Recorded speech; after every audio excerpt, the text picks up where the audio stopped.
Bonsoir, mon ami. Mais oui, je t'appelle mon ami. Parce que Jésus a dit, si vous faites ce que je vous commande, je vous appelle ami. Et si tu es l'ami de Jésus, tu es forcément mon ami.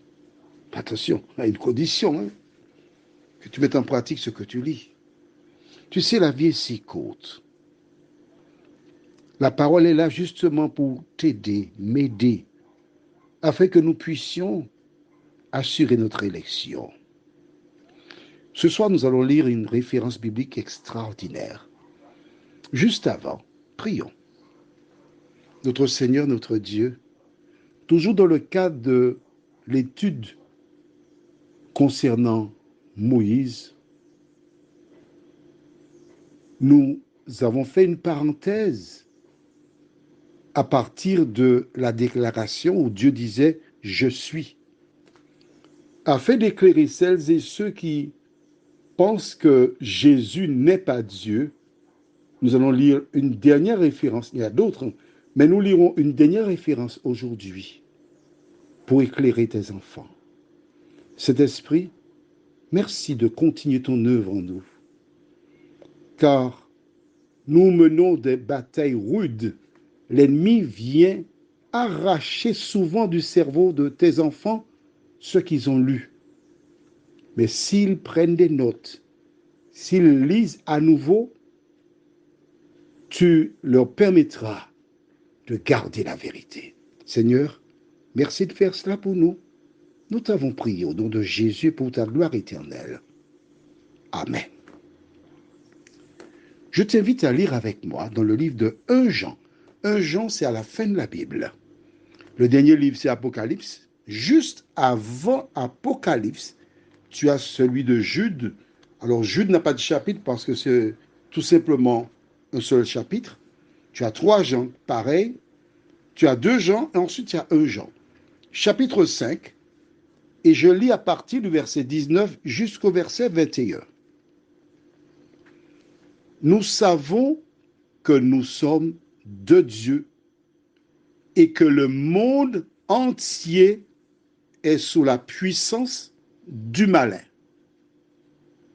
Nous savons aussi que le Fils de Dieu est venu et qu'il nous a donné l'intelligence pour connaître le véritable.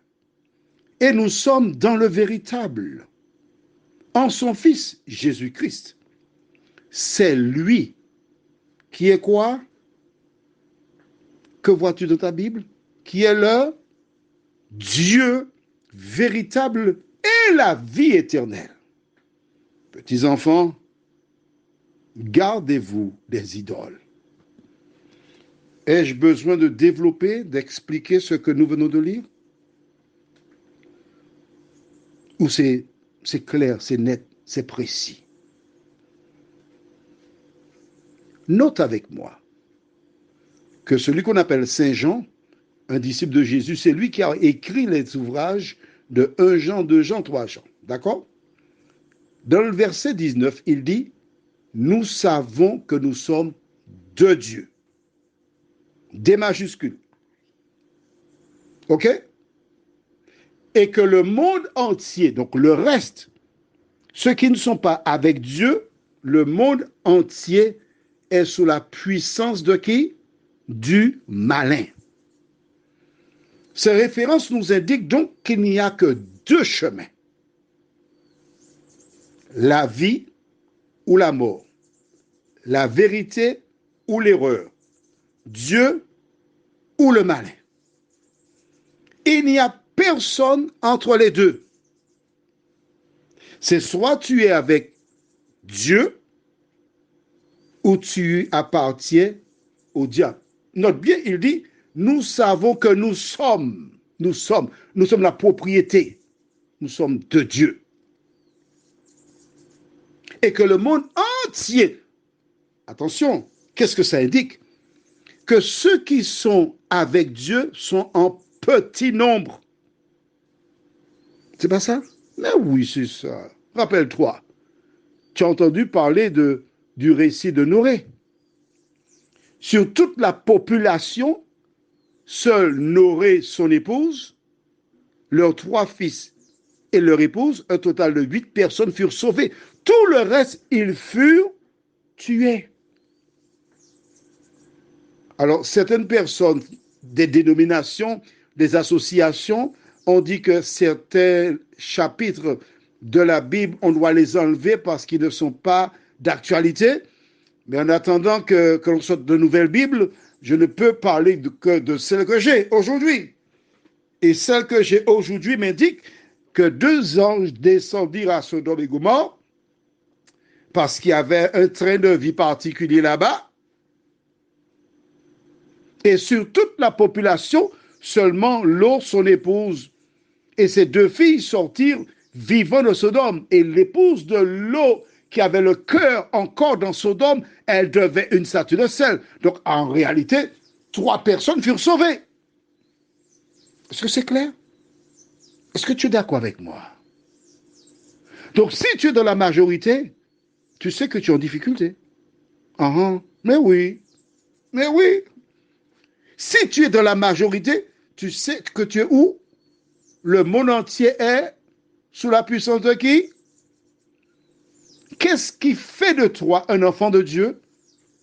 C'est l'application de la parole dans ta vie. Pas la lire, non, mais la mettre en pratique. La deuxième partie, verset 20. Saint Jean déclare, nous savons aussi que le Fils de Dieu, celui que nous appelons Jésus, est venu. Il n'y a que lui qui soit venu. Et qui nous a donné l'intelligence. L'intelligence, nous l'avons lorsque le Saint-Esprit vient nous expliquer, nous conduire, nous convaincre. Pour connaître le véritable. Le véritable, c'est Jésus. Et nous sommes dans le véritable, ou encore dans la vérité qui est Jésus. En son Fils Jésus-Christ. Jésus-Christ, c'est quoi? C'est lui qui est le Dieu véritable. Et la vie éternelle. Mais oui. Celui qui nous sauve, c'est Jésus, par le sang versé sur la croix du calvaire pour nous. Alors, où est-ce que tu en es véritablement? Avais-tu besoin que j'explique ce que nous avons lu là? C'est pas clair pour toi? Si véritablement tu as une question, pas une question sérieuse, plus 596, 696, 889, 393, tu envoies un message par WhatsApp. Et le Saint-Esprit me donnera la réponse appropriée pour toi. Le verset 21. Alors, tu vas voir où tu te trouves vraiment. On va voir ça maintenant. Petits enfants, gardez-vous des idoles. Qu'est-ce que ça veut dire? N'ayez pas des idoles. As-tu des idoles? Alors, réponds-moi. As-tu des idoles? Ça fait un moment que tu as entendu parler, mais tu es comme la chanson qui dit « Entre les deux, mon cœur balance, je ne sais pas à qui la préférence. » Attention, ne laisse pas ton cœur balancer. Laisse ton cœur sous la direction du Saint-Esprit. Prions. Notre Seigneur, notre Dieu, le véritable Dieu véritable, D majuscule, c'est Jésus de Nazareth. Merci pour la parole. Merci de nous aider à la mettre en pratique, Seigneur.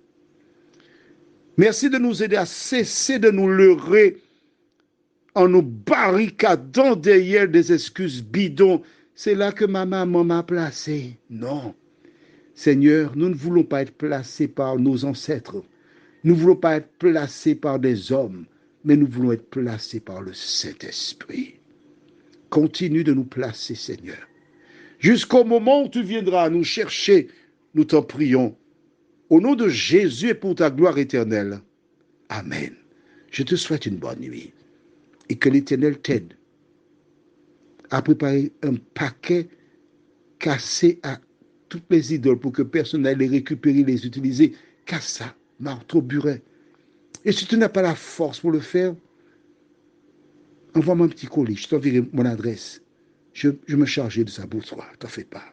Et si, que Dieu continue de te bénir. Je te souhaite une bonne nuit.